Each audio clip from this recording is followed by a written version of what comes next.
आचरण सही होगा, आचरण सही होगा तो जो लाभ होना चाहिए वो लाभ होगा, वरना धम्म की सही समझ नहीं होगा तो आचरण भी गलत हो जाएगा। फिर एक जन्म नहीं हजारों जन्म कर ले कुछ होने वाला नहीं है। इसलिए धम्म को सुनने से, आपने कभी सुना है तो वो आप स्पष्ट हो जाएगा, उसका स्पष्टीकरण हो जाएगा। जो आपने सुना नहीं वो भाई बस सुनने चला मिलेगा।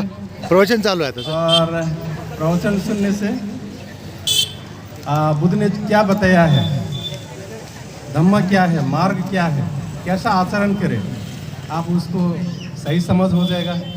तो समझ सही हो गया तो आचरण भी सही हो जाएगा और लाभ के लिए चिंता करने की आवश्यकता नहीं है। और आपका अगर लाभ हो गया तो सचमुच में धम्म में एक गुण रहते हैं, वो अपने आप धम्म फैलते हैं। तभी इस देश में, ये समाज में सद्धम्म जो है प्रचार प्रसार होगा, अपने आप होगा। अन्यथा केवल बौद्ध बनना ये पर्याप्त नहीं है। इसलिए प्रवचन जब सुनते हो तो उसका महत्वपूर्ण समझे। और मैं आपको ये भी कहना चाहता हूँ कि आपको मालूम है प्रवचन जब सुनते हैं तो लोग हाथ जोड़ता है, धम्म के प्रति हाथ जोड़ते हैं कि इतनी श्रद्धा से धम्म के होना चाहिए, तभी वो धम्म के आचरण हो सकता है और समझ होगा, पूरा अपने गहराई तक जाके समझ में आएगा। बात सरल है पर बहुत गंभीर भी है। तो इसलिए आज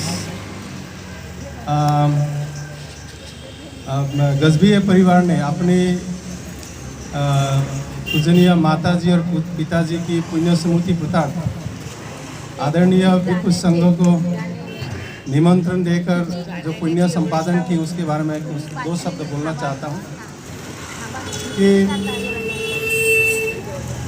ये जो पुण्य किया है इसका पुण्य को संभावित पुण्य कहा जाता है। संभावित पुण्य म्हणजे ये डिपार्टेड पर्सन को ये पुण्य लाभ भी हो सकते हैं, लाभ नहीं भी हो सकता है। इसका मतलब लाभ हो सकते हैं बोले तो अगर ये जो ज्ञाति जो है, रिश्तेदार या अपने माँ बाप अगर प्रेत योनि में गया है तभी उनको लाभ होगा। अगर मनुष्य योनि में चला गया है, देव योनि में चला गया है तो प्राप्त नहीं होगा। अगर जानवर की योनि में चला गया है, नरक की योनि में चला गया है, फिर भी उनको लाभ नहीं होगा। ठीक है, इसके अंधेरा में अगर पत्थर मारे, उसका जिस डेस्टिनेशन के लिए आप पत्थर मारे हो वहाँ पहुँच भी सकता है, नहीं भी पहुँच सकते हैं। तो इसी तरह ये पुण्य को संभावित पुण्य कहा जाता है। इसलिए किया जाता है, ज़्यादातर लोग मरने के बाद प्रेत योनि में इसलिए जाता है कि माँ बाप बहुत ईमानदार होता है संतान के लिए और संतान के प्रति, घर के प्रति बड़ा अटैचमेंट रहते हैं, चिंता रहते हैं कि मेरे बाद क्या होने वाला है, क्या होगा, कि हमेशा चिंता रहते हैं। उस अटैचमेंट की वजह से मरने के बाद प्रेत योनि में जाता है। इसलिए ही ये पुण्य अनुमोदन के कार्यक्रम किया जाता है। तो इसमें पुण्य अनुमोदन प्राप्त करने के लिए 3 कंडीशन है। एक तो डिपार्टेड पर्सन के नाम पर दान देना है, जैसा आपने हीरामन गजबीय पिताजी और लक्ष्मी भाई गजबीय माताजी की नाम से आपने दान किए हैं, ये पहला कंडीशन है। मुक्ताबाई गजबीय उनके परिवार ने दान दिए हैं। तो नेक्स्ट है उनको मालूम होना चाहिए डिपार्टेड पर्सन को। अगर डिपार्टेड पर्सन को मालूम नहीं है तो भी पुण्य लाभ नहीं होगा। और 3rd नंबर है शीलवान व्यक्ति को दान देना है या तो संघ को दान देना है। इसलिए जब कभी संघ को निमंत्रण देते हैं कि सब भिक्षु बुलाएंगे, हमारे जान पहचान के न होकर के संघ के गुणों को स्मरण करके एक भी भिक्षु बुलाया जाए तो भी संघ हो जाता है। क्योंकि दुशील व्यक्ति को जब दान देते हैं तो उसको लाभ नहीं होगा। तो इसलिए संघ को दान दिया तो ज़्यादा बेहतर रहते हैं। इसलिए ये 3 कंडीशन है, मैं रिपीट कर रहा हूँ।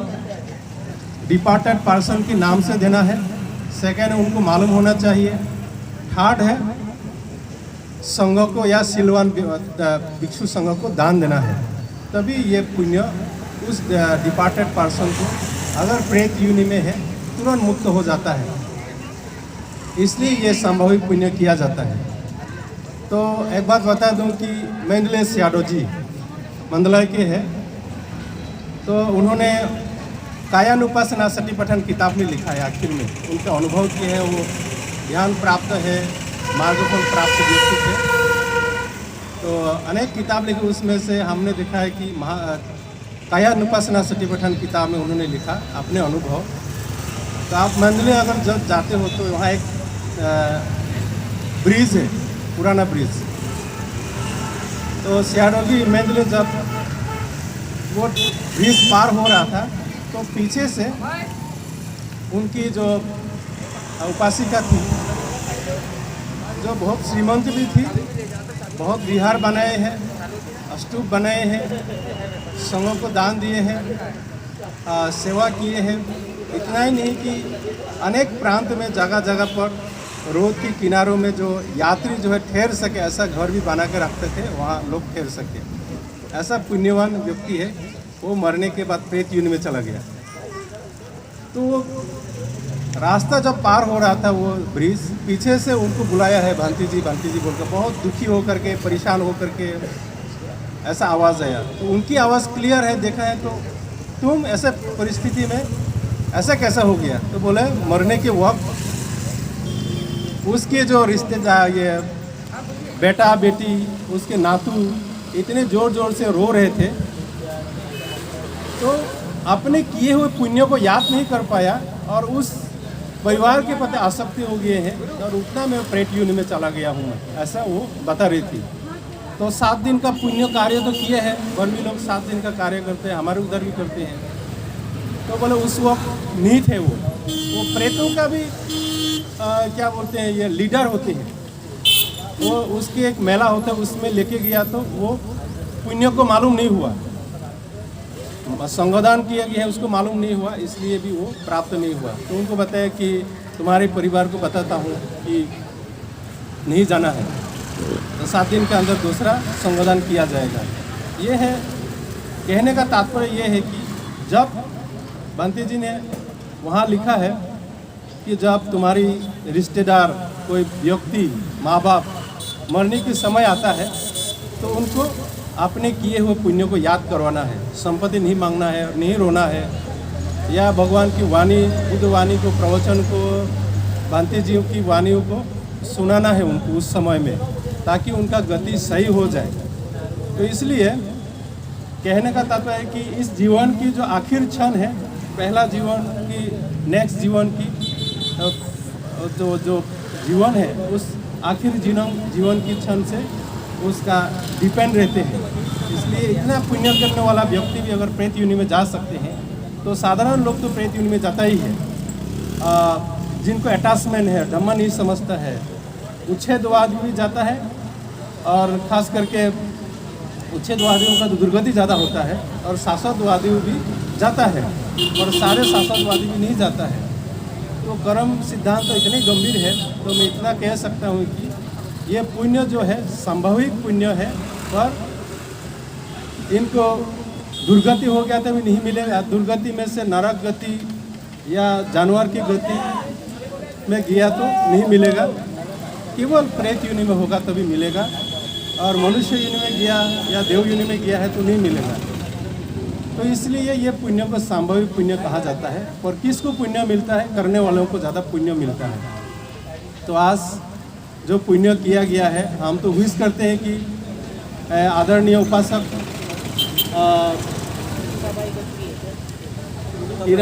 हीरामन गजबीए और दिवंगत उपासिका लक्ष्मीताई गजबीए, उनको ये पुण्य उनको मालूम हो कि आज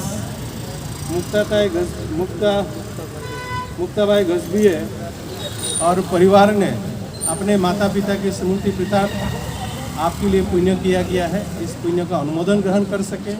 अगर उनको मालूम ना हो, जो 4 लोकपाल हैं, दाथा रथा उरुलका उरुपा कुवेरा, उनको जानकारी दे के मैं संघ की ओर से निमंत्रण देता हूँ कि वो इस पुण्य का अनुमोदन ग्रहण कर सके, उसका जानकारी दे। और आज के किया हुआ इस महापुण्य का अनुमोदन ग्रहण कर सके, ये फर्स्ट फेज है। फिर मैं और धम्म के बारे में कुछ कहना चाहता हूँ कि ये धम्म को समझो अच्छा से। पहले तो बुद्ध को समझो और धम्म को भी समझना है। बुद्ध को समझने के लिए एक शब्द बोलना चाहता हूँ मैं। जो बुद्ध होता है वो किसी मनुष्य, किसी देव, कोई मनुष्य, संत, महापुरुष, कोई ज्ञानी विद्वान, कोई देवी देवता या ब्रह्मा, इस संसार में कोई व्यक्ति उनके साथ तुलना नहीं कर सकते हैं। इस संसार की जीवन जगत की सच्चाई को केवल जो सम्यक संबुद्ध बनेगा वही जान सकते हैं, वही धम्मचक्र प्रवर्तन कर सकते हैं, वही संसार के लोगों को मुक्ति का अवस्था को दिखा सकते हैं। इसलिए बुद्ध को अनुत्तर पुरुषा धम्म सारथी कहा गया है कि वो केवल कोई ऐसा देव नहीं है, मनुष्य नहीं है, संत महापुरुष नहीं है। उसके बुद्ध की बराबर शील गुण, समाधि गुण, प्रज्ञा गुण, विमुक्ति गुण और विमुक्ति ज्ञान दर्शन गुण से संपन्न जो व्यक्ति मार्ग से भटक गए हैं, मार्ग को योग्य मार्गदर्शक हो, जिसको जन्म मृत्यु के बंधन से मुक्त होकर इस परमानेंट सुख शांति निर्वाण को प्राप्त कर सके, केवल बुद्ध ही सिखा सकते हैं। और बुद्ध शासन में ये समय है, हर एक व्यक्ति इसी जीवन में आप संकल्प लिया तो इसी जीवन में ही आपको कोई ना कोई मार्ग फल प्राप्त कर सकते हैं।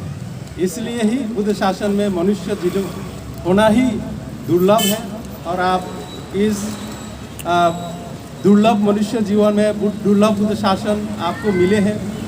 और बाबा साहब जैसे युग पुरुष की पुण्य संयोग से डायरेक्ट सद्धम्म मिले हैं। आपको ढूंढना, जांचना, पड़ताल करना कुछ करना नहीं पड़ा, रेडीमेड मिल गए हैं। बस अभी आपको धम्म का आचरण करना है। उस धम्म का आचरण करने के लिए आपको पहले बात तो बुद्ध की शरण ग्रहण करने का मतलब होता है आपको 4 मार्ग, 4 फल तथा निर्वाण